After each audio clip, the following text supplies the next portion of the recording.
Welcome. I'm David Brooker, and you're listening to the Old Soul podcast, exploring spirituality and life. Old Soul is sort of a retirement project in which I delve into the cobwebs of my mind to reflect on the wonder of creation, the mysteries of life, and the connection that I feel with something bigger, something beyond me, that which stirs my soul. My personal journey is anchored in progressive Christian thought, but it has also been deeply influenced by people of diverse faith traditions, and also by people of no faith tradition. And I hope that those threads will be evident in these ramblings. Thank you for tuning in. I count it a privilege that you may be interested in reading or listening to my blog, and I'd love to hear your feedback. If you want to know more about me, or if you'd like to subscribe to my site, then you can do that at www.oldsoul.blog. Thanks for checking it out. Now let's get into this week's episode.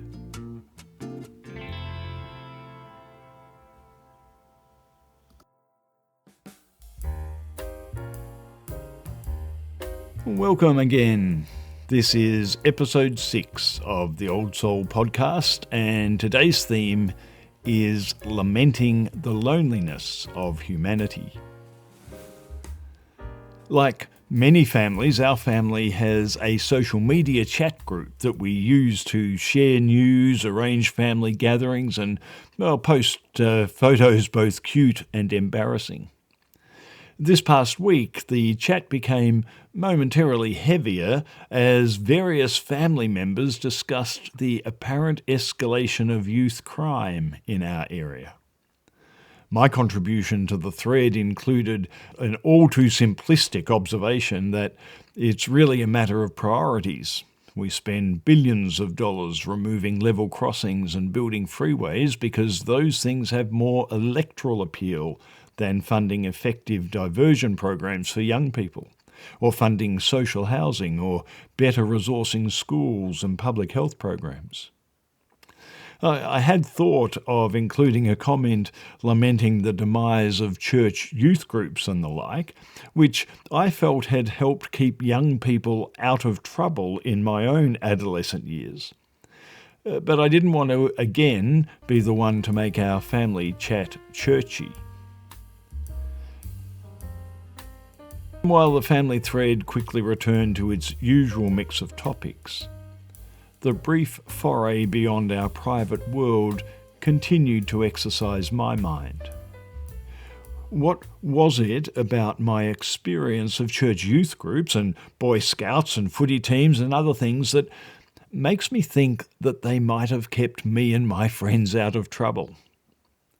It would certainly appear from my chat comment that in providing a place to go, a group to belong to, and activities that both entertained and educated, I believed these diversions offered a platform for healthy formation, a platform that some, perhaps many young people may not have access to these days. But surely the solution entails more than simply recovering or repopularizing youth groups, scouts, or sports teams. I wonder if I can identify some underlying principles that point us to both cause and solution. In the midst of my rumination, issue number 295 of Nick Cave's Red Hand Files landed in my inbox, and I read this. Loneliness is the breakdown of the overarching structure of things, a feeling of separateness or exclusion from the sum and substance of the world. Cave's words reminded me of an article I wrote during the COVID years under the heading The Deep Loneliness of Humanity, And I wondered, could it be that loneliness is a factor in the inappropriate acting out of young people? And maybe not just young people. Could it be that the deep loneliness of humanity is at the heart of many of the aberrant behaviours, addictions, and antisocial attitudes of, well, at least Western cultures? After all, researchers do tell us that loneliness has reached epidemic proportions within our society. It is strange but true that people can live, work and play in high-density urban centres and still feel lonely.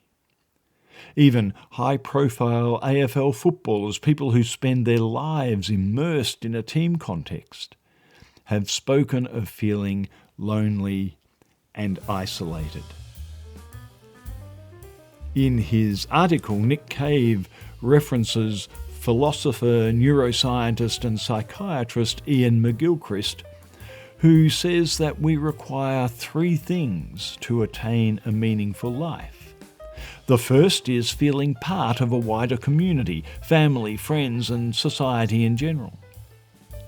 Second is an understanding of nature and a connection to the natural order of things. And third, says McGilchrist, we need to form a relationship with the sacred or divine.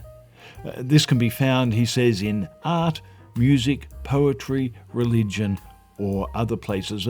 Something that draws our focus to what McGilchrist calls the ineffable and all-encompassing force that holds the world together. Well, these days I might tend to equate the second and third factors, but I do recognise that in my youth, the church youth group, scouts and sports teams, along with family, school and other networks, provided me with this framework of 3 essential things. Is it too simplistic to suggest that some breakdown in social cohesion is a factor in the rise of youth crime?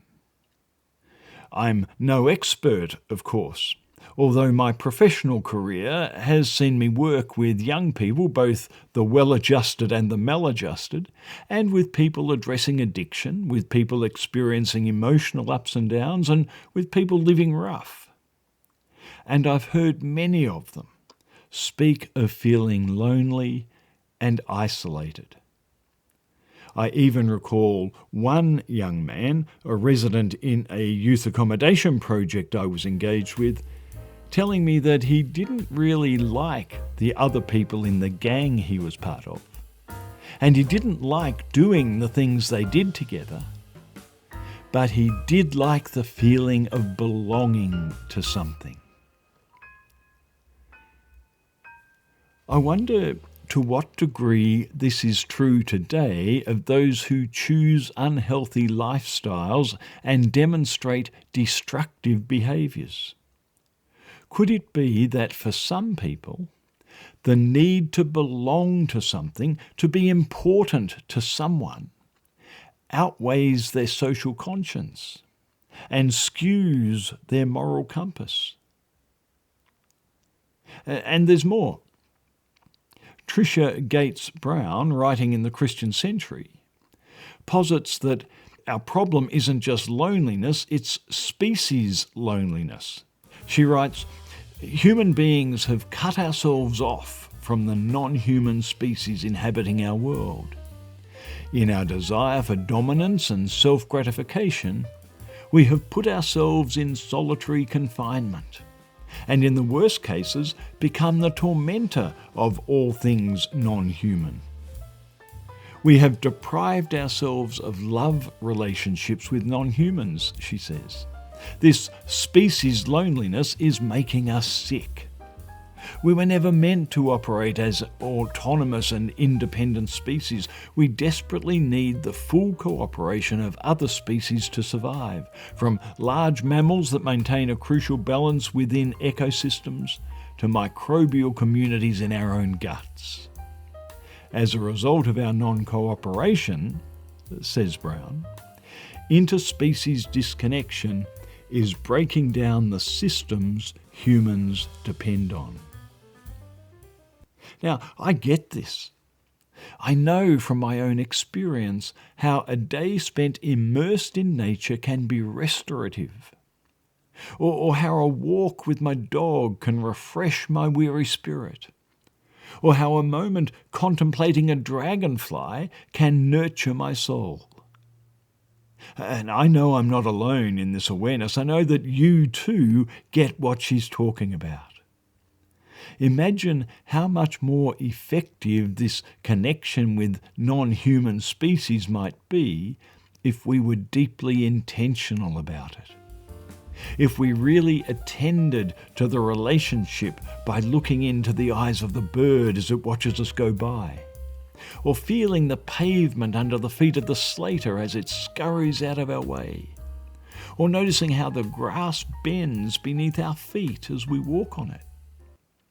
Maybe, just maybe, the antidote to the loneliness of our generation is closer and simpler than we thought. And maybe addressing the deep loneliness of humanity will help, at least in part, to provide the meaning, the sense of belonging, and the deep connection to that which is beyond us that McGilchrist suggests is the key to a healthy and constructive life. May we nurture these connections in our own life. And may we dare to invite those who are at risk to share those connections with us. I'm David Brooker, and you've been listening to the Old Soul podcast. Well, that's it for this podcast. Thanks for sticking it out to the end. I do hope you found it worthwhile. Incidentally, if you prefer to read rather than listen, you can find the text of this podcast, along with a host of other resources, at www.oldsoul.blog. And do subscribe if you would like to be notified of future presentations. This is David Brooker, and I look forward to catching you next time.